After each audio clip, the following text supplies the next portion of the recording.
In the 1980s, reggae producers in Jamaica began replacing live bands with electronic beats to cut costs. What they did not realize is that they were accidentally creating the most explosive, most confrontational, most globally influential music genre the Caribbean had ever produced. They called it dancehall, and it gave birth to legends. Today we are telling the full story of dancehall culture through its kings, the DJs who did not just make music, they started wars, united nations, and changed how the entire world hears Jamaica. Part 1. What is dancehall? Dancehall, at its core, is the music of Jamaica's poor and dispossessed, a sound that crystallized in the 1980s as an answer to rising unemployment, inner-city violence, and the frustrations of youth who had nothing but their voices and their rhythm. It grew directly out of the sound system culture that had dominated Kingston's nights since the 1950s. Massive speaker rigs set up in yards and warehouses where a selector played records and a DJ toasted, talking, chanting, and rapping over pre-recorded instrumental rhythms. Where reggae carried the weight of Rastafarian spirituality and slow, meditative grooves, dancehall was faster, harder, and more immediate. It was urgency made audible. It was Kingston speaking back to a world that had tried to silence it. And it produced some of the most electrifying performers the music world has ever seen. Part 2. Bounty Killer, the Mentor and the General. No conversation about the kings of dancehall begins anywhere except with the man who trained them.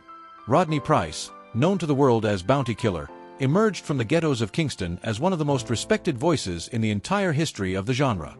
Raw, relentless, politically sharp, and lyrically devastating, Bounty Killer built an empire called the Alliance, a collective that would eventually include the two most consequential names in modern dancehall. Bounty Killer was more than a performer. He was a kingmaker and a cultural force. He had the credibility of the streets and the connections of a man who had built his reputation through decades of authentic music making. When young artists wanted to break through in Jamaica, they came to Bounty. He mentored them, brought them on stage, and gave them the access and exposure that the dancehall system required. Two protégés in particular would absorb everything he taught and go on to reshape the genre for the next 2 decades. Part 3. Vybz Kartel, the World Boss. Born Adidja Palmer on January 7, 1976, in Kingston and raised in the Waterford district of Portmore, Vybz Kartel started recording at just 12 years old, using the name Audie Banton in an early homage to Buju Banton. From the beginning, he approached dancehall differently. He studied lyrics obsessively: Ninja Man, KRS-One, Buju Banton, Papa San. He built a writing style that fused the street credibility of Jamaican DJs with a hip-hop-influenced wordplay and lyrical density that the genre had never previously encountered. He rose to mainstream prominence in 2003, becoming Bounty Killer's most gifted protégé, writing songs for the Alliance roster, and establishing himself as one of the sharpest lyricists in dancehall. His debut album Up 2D Time landed in 2003 and immediately announced that the genre had a new force. But in 2006, Kartel split from the Alliance, and everything changed. He formed the Portmore Empire, built his Adidja Records, and signed a young artist named Popcorn who would eventually become one of the biggest names in modern dancehall. Kartel's artistry was matched by his controversy. He became a cultural commentator on everything from politics to skin bleaching, from sexuality to street violence, and every position he took generated fierce debate. His influence on Jamaican youth culture was so profound that analysts have called him the most consequential local pop culture figure in Jamaican history of the 21st century.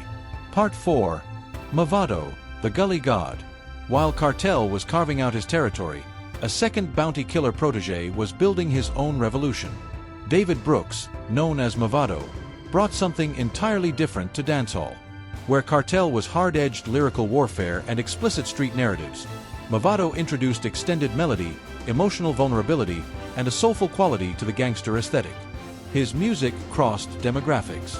It reached the churches, the households, the listeners who wanted to feel something deep rather than simply feel the bass. Mavado's 2005 breakthrough single became a sensation almost overnight.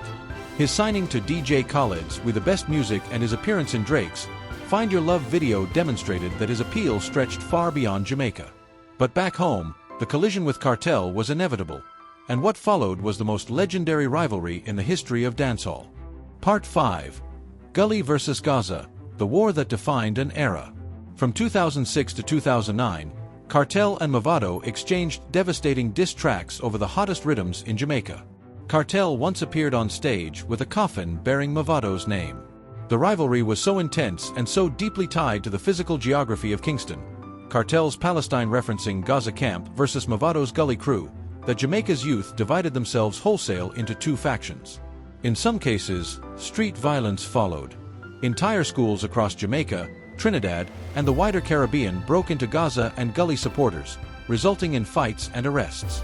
The feud became so significant that on December 8, 2009, both artists met directly with Jamaican Prime Minister Bruce Golding in a government-brokered peace summit. The night before, they had performed together at the West Kingston Jamboree. Two music artists summoned to the seat of government because their influence on the nation's youth was that powerful. Music had become policy. The soundtrack to a generation had become a matter of national security. The climactic clash at Sting on December 27, 2008, remains one of the defining moments in dancehall history. Kartel released a searing response track within 48 hours that dancehall historians rank among the greatest diss songs ever recorded in any genre. The debate about who won the clash has never fully been settled, and that ongoing argument is itself part of what makes this rivalry immortal. Part 6. Alkaline and the New School. The Gaza Gully divide did not end with the peace summit. It became the architectural foundation of modern dancehall. From Kartel's Gaza empire came Popcorn, who built his unruly empire. And out of the competitive void left by their rivalry emerged Alkaline, a younger artist who deployed shock tactics, social media virality, and a sound that captured the Instagram-era generation of dancehall listeners. Alkaline's Vendetta camp became a rival to Gaza, proving that the competitive engine Kartel and Mavado had built was the very mechanism that kept dancehall continuously alive and urgent. Even through Kartel's imprisonment, convicted in 2014, released in July 2024 after over a decade, he continued to release music from behind bars, charting repeatedly on Billboard's Reggae Albums chart. His return to the stage at Barclays Center in New York was one of the most emotionally charged dancehall events in a generation. And in 2026, producers have successfully recorded both Kartel and Mavado on the same projects for the first time since their reconciliation, a moment that seemed unthinkable just a few years ago. Dancehall is not simply music. It is a language. It is a mirror held up to Jamaica's inner cities, reflecting their pain, their joy, their frustration, and their profound genius. From Bounty Killer's mentorship to Kartel's lyrical dominance, from Mavado's melodies to Alkaline's new school energy, every generation has produced its kings. And those kings have carried the sound of Kingston to every corner of the planet. The story of dancehall is far from finished. If anything, in 2026, it is louder than ever.